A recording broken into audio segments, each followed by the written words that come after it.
Hi there, I'm Simon Canton.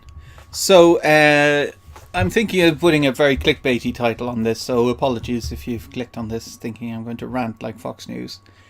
What I'm talking about is video games being dangerous not because they'll make you go out and shoot someone, but because they're very easily a time suck. And the reason I'm talking about this is I just finished playing Dead Rising 3, which is an excellent video game. And my computer struggled to run it after 4 years of not upgrading, but it's very, very good. Lots of fun. I loved Dead Rising 2. Dead Rising 3 just came out on PC, so if anyone's wondering why I only just started playing it now. And it took me, let's see, open Steam. I'm thinking maybe 20 hours, but we'll see. 23 hours to complete. So I bought it about 2 weeks ago. And that's time where I should have been editing one of my books, but video games are dangerous, for me at least, because I'll quite easily get involved in a video game and I'll just keep playing it and playing it and playing it and ignore whatever responsibilities I have elsewhere. That's not to say that I completely got sucked into the video game. Obviously it took me 2 weeks to do that much, but that's quite 23 hours in 2 weeks is a substantial amount of time. So I think that for me at least, video games are kind of the thing that I can't help but keep going with. So a lot of people might be addicted to TV or reading or watching movies or listening to music or whatever it happens to be. Whereas for me, video games are a thing I can't avoid. On TV, for instance, I'd watch Game of Thrones. I'd have to watch immediately because it's just spoiled online instantly. I have to avoid social media for a day until it comes out in Norway on HBO Nordic. But apart from that, there's nothing. Breaking Bad's over, so there's nothing really I'm that pushed about watching. I can miss an episode or wait for an episode for a week. That's no problem. Movies, I'm used to not seeing movies. I don't get to go to the cinema because I have kids. So I have to wait for years to see most things anyway. I think I've seen 2 movies this year. One of them was Guardians of the Galaxy. I can't even remember. Oh, Edge of Tomorrow was the other one. So in the entire year so far.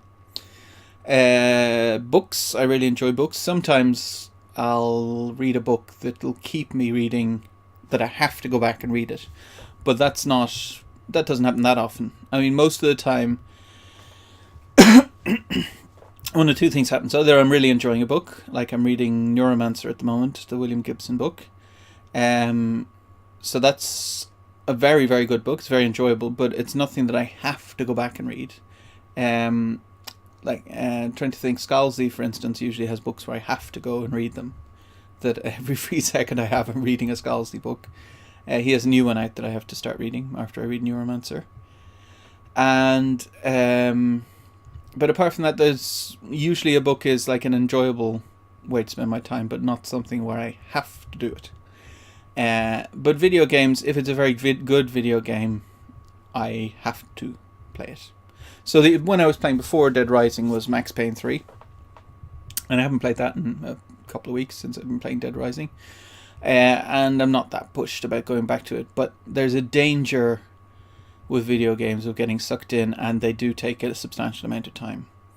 In the modern day, they tend to take less time because video game companies are giving less and less content for the same amount of money or more money. But another example, for instance, would be Call of Duty.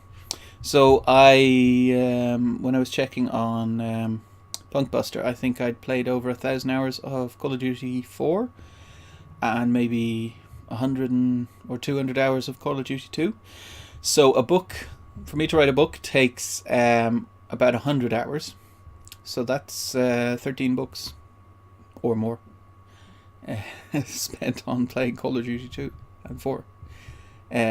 I got incredibly good at Call of Duty 4, but that's not really a life skill you can use unless you're a professional video game player. So anyway, so the video is basically about the fact that me starting playing a video game, is a dangerous thing to do. So I was wondering if other people had different things that are dangerous things to do. I'm sure a lot of people share the fact that video games are dangerous because they are very addictive. But what do you do that's addictive that really there's better ways to spend your time?